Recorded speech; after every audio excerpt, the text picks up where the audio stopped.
बिचारी सुन ला उनकर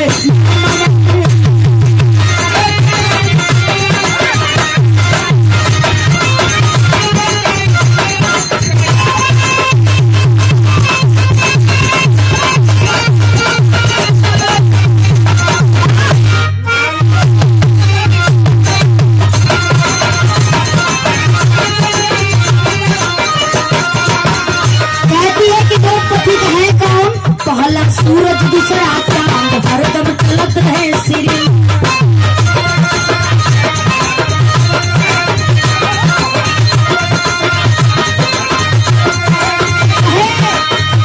पहला सूरज दूसरा चांद हरदम तलत है श्रीमान जान के झूठ गए काटी के गर्दन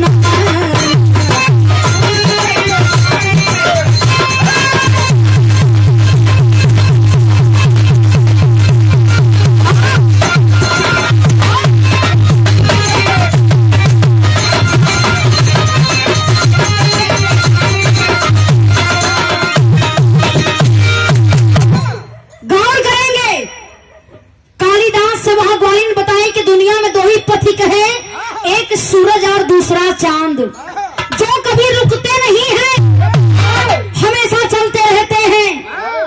और आप कह रहे हैं कि मैं पथिक हूँ।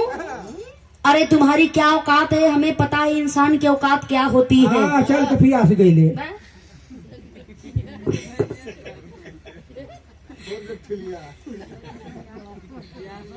गौर करिहन देखे आके जब इतनी बात कालिदास थोड़ा कलंस की चला मेहरारू हो कितनी जानत भाई बड़ा बढ़िया बात हो कलन की भाई हम जान गए कि दुनिया में दो ही पथिक हवन, पहला सूरज दूसरा चांद।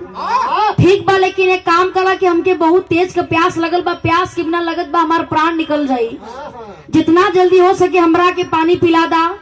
ग्वालिन कहती है कि मैं आपको पानी हरगिज नहीं पिला सकती, इसलिए जब तक आप अपना नाम नहीं बताएंगे कि आपका क्या काम है, आपका क्या नाम है, तब तक मैं आपको पानी नहीं पिला सकती। कालिदास जी कलन के का बता के हम नाम करो, एक का पता हो कि हम ही कालिदास बानी, यदि जानू जाए कि हम ही कालिदास बानी तो मेहरारू के जात माने हमरे माने कुछ समझबे ना करी।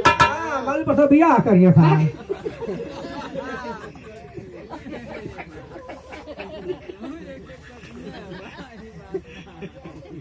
माने तू साधु संत के हो कि ना छोड़बा।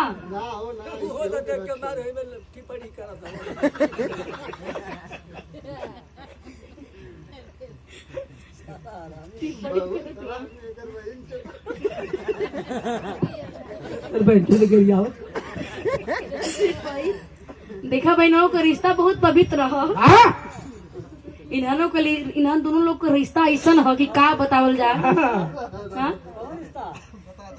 तो पहले रहा नहीं बता तो जब भाई सब समझ जाओ कि रिश्ता कौन है। अरे पहले तो ही बोल देता भैया काहे हमेशा नीचे हो जाएगा। इनसे तो हर का रिश्ता है, यही से गाड़ी घोड़ा ज्यादा इन लोग को होला। गौर करिए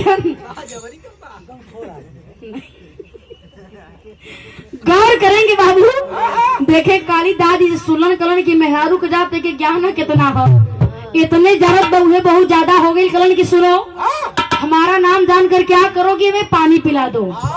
औरतियों कलश की सुना चाहे कुछ हो जाए लेकिन हम तो के पानी तो नहीं है पिलाई।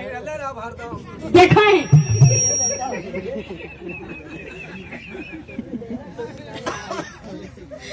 गौर करिहन आज जब इस बात को देखा है कालिदास जी सुनते हैं तो करते क्या है मास्टर, फिर नाम नहीं बताओ थुअन।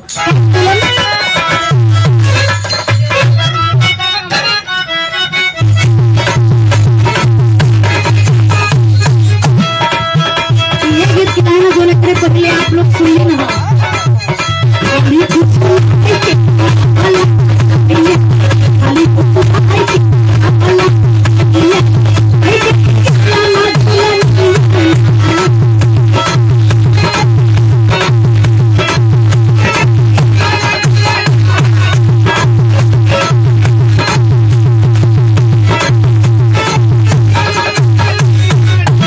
लेकिन कालिदास जी गुस्सा लाल हुआ कि मेहरारू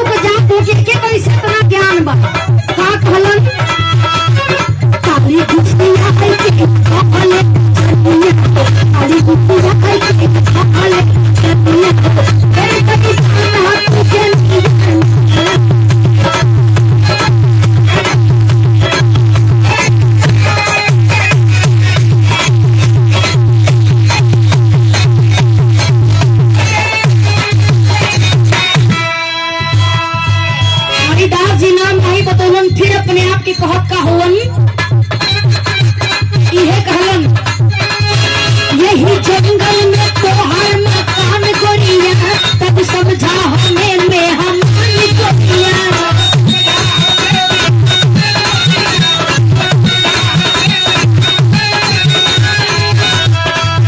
यही जंगल में तोहार मकान गोरिया, तब समझा हमें मेहमान गोरिया। जनमा बचाई लगिया के बनिया, जनमा बचाई लगिया के बनिया, ए बचाला के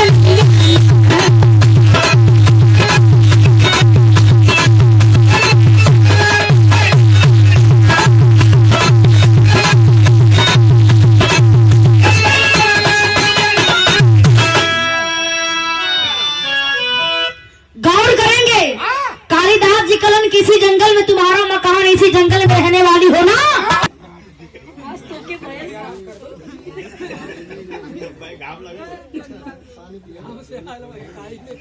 गौर करिहन,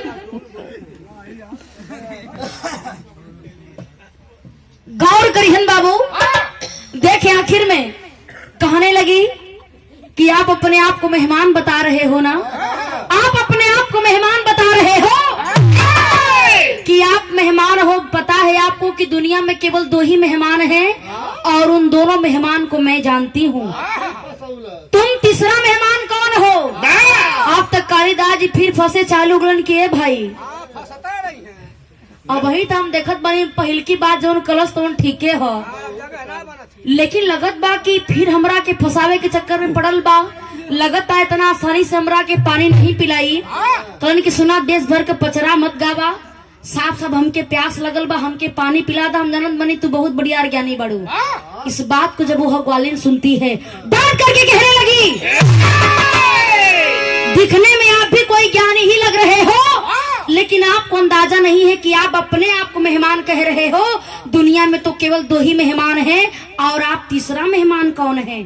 और आपको पता है दुनिया में जो 2 मेहमान हैं, उन दोनों मेहमान को मैं जानती हूँ। इतनी बात जब कालिदास जी सुनलन, धीरे धीरे खोपड़ी टनके लगल के रे बाप रे बाप, ये कोनो साधारण नारी बा, लेकिन देखे में ग्वालिन लगत बा, साधारण नारी हो, लेकिन एकरा कितना ज्यादा ज्ञान कैसे हो? ए बाबू देखें, आखिर कालिदास जी चुपचाप खड़ा हुवन। तब तक ग्वालिन बताती है कि पता है कि दुनिया में 2 मेहमान कौन है? कालिदास जी करण तभी हो बता दा कि दूसरा 2 मेहमान दुनिया में के बा। आखिर कालिदास जी के बात को सुन करके वह ग्वालिन बतलाती है, क्या कही?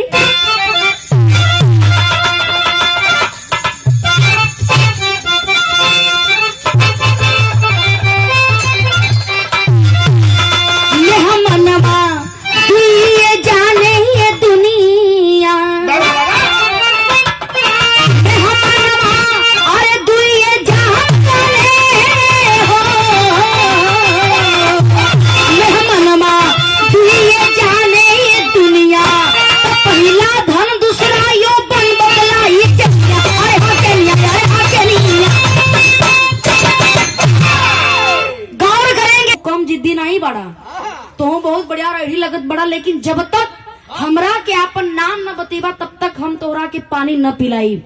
इस बात को देखे जब कालिदास जी सुनते हैं, कलन के चला 2 गो तो बात बताइए देहलस, तनी कुछ तीसरको आइटम रखल बा, तनी हो के विस्फोट करी देखी का करत बा। आखिर तीसरी बात में कालिदास जी बतलाते हैं, क्या मास्टर?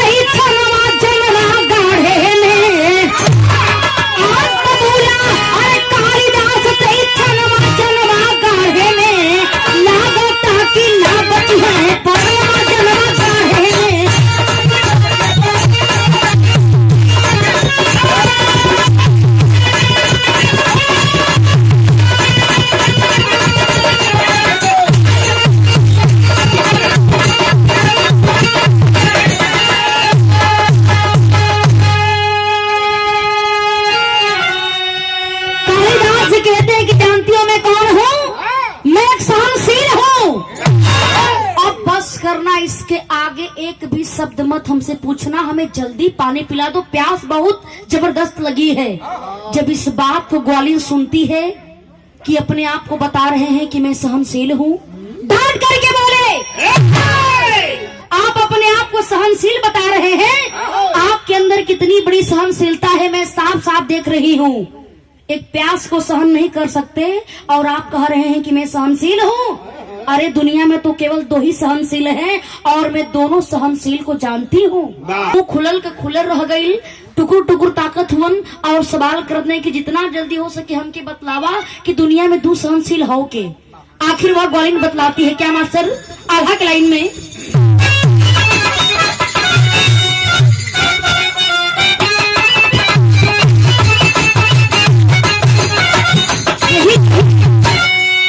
अरे लागली बतावे ग्वालिन, अरे लागली बतावे ग्वालिन, सहनशीलता के भैया।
धरती माँ होती है। देखा भैया इनकर जखनिया में बहुत सुंदर मिठाई के दुकान है, जेकर मिठाई के दुकान पर सबसे मेन मालिक ये हुवन। दिन भर बेचारू बड़ा मेहनत से काम भी करे ना, एक नंबर का समोसा बनावे लन। राती अभी काम करीला। अरे भाई दुकान तुम्हारा रात में करा चाहे दिन में करा, बात एक ही है। ऑर्डर के अनुसार यदि ज्यादा ऑर्डर बा तो ज्यादा काम करे के पड़ी, रातों में करे पड़ी। बात सही है तोहार। बड़ा बढ़िया ही समोसा बनावेलन, बड़ा सुंदर लोंगलत्ता भी बनावेलन। यदि आप जखनिया में चल रही बा, केहू से पूछबा कि भैया तनी मुसाफिर यादव का दुकान बता दा, तो एगो बच्चा से भी पूछबा आप लोग तो केहू बता दे। एकदम आराम से एक नंबर का शर्ट पैंट पहन करके आराम से बैठ के अपन समोसा बनई हम, हर वो सेलिंग भी करी हम। तो के सेलिंग माने पता ना है कौन चीज का पीएचडी के लिए, सेल माने बेचना होता है। यानी कि लाइट वाला से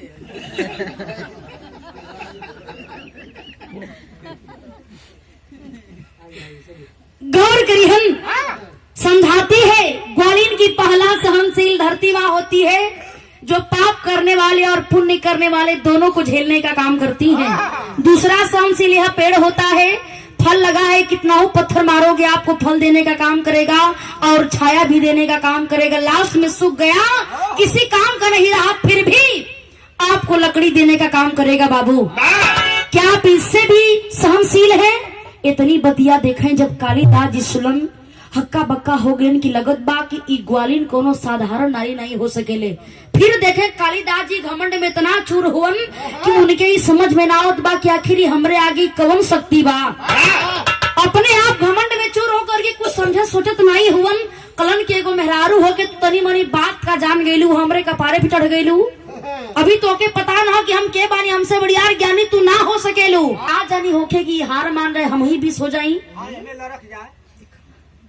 गौर करी हम लास्ट में आखिर कालिदास जी के कौनो चारा जब ना बचल तो लास्ट में कलन कहा, लेकिन नाम नहीं बतावत हम। लास्ट में करते क्या है मास्टर,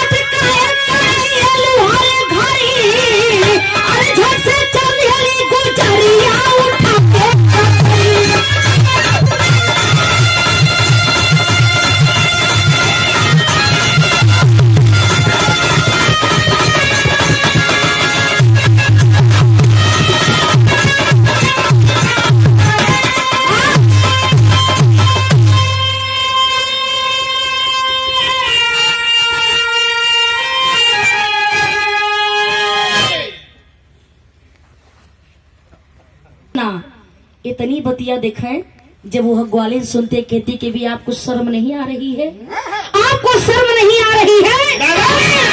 अरे आप तो दिखने में मैं समझ रही थी कि आप ज्ञानी होंगे, लेकिन आपके पास रत्ती भर ज्ञान नहीं है। पता है दुनिया में तो केवल 2 ही हठी हैं, और दोनों हठी को मैं जानती हूँ।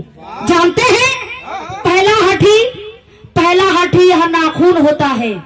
नाखून को चाहे कितना हो आप काटेंगे, कितना हो काटेंगे, यह नाखून बढ़ता रहेगा।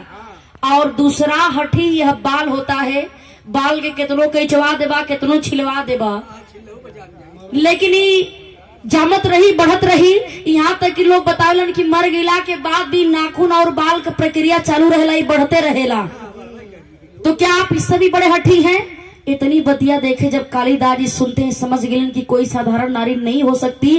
जा करके और कहें कि चाहे मैं मरूंगा या जीऊंगा, जा करके उस ग्वालिन के चरणों में गिर करके कहते हैं कि आखिर आप हैं कौन? आप कोई साधारण नारी नहीं हो सकती। मैं तो अपने आप को बहुत बड़ा ज्ञानी समझ रहा था, लेकिन आज आपके आगे मेरा पूरा ज्ञान बेकार हो गया। हमें घमंड था अपने ज्ञान पर, लेकिन हमारा घमंड चूर हो गया कि धरती बीरन से खाली नहीं हो। हे देवी, आप हमरा के बतला दी कि आप के बानी। जब इस बात को वह ग्वालिन सुनती है बाबू, वह ग्वालिन कोई साधारण नारी नहीं, बल्कि वह भद्रकाली जी थी। भद्रकाली जी थी। तुरंत अपने रूप त्याग करके और कहती है कि कालिदास, आपको अपने आप पर घमंड हो गया था ना कि मैं सबसे बड़ा ज्ञानी हूँ।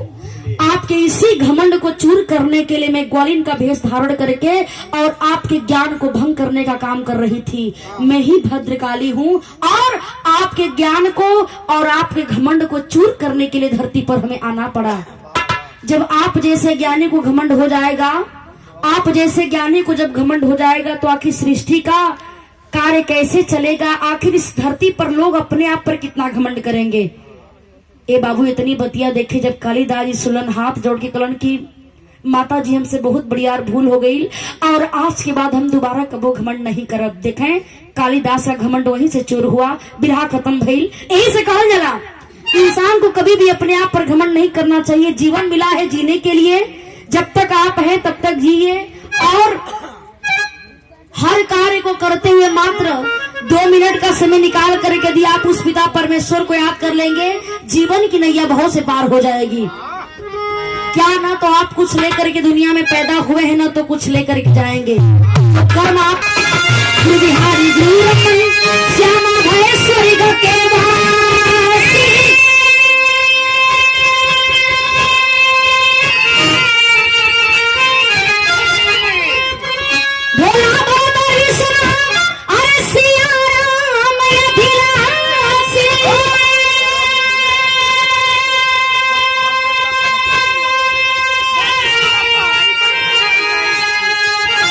मनवा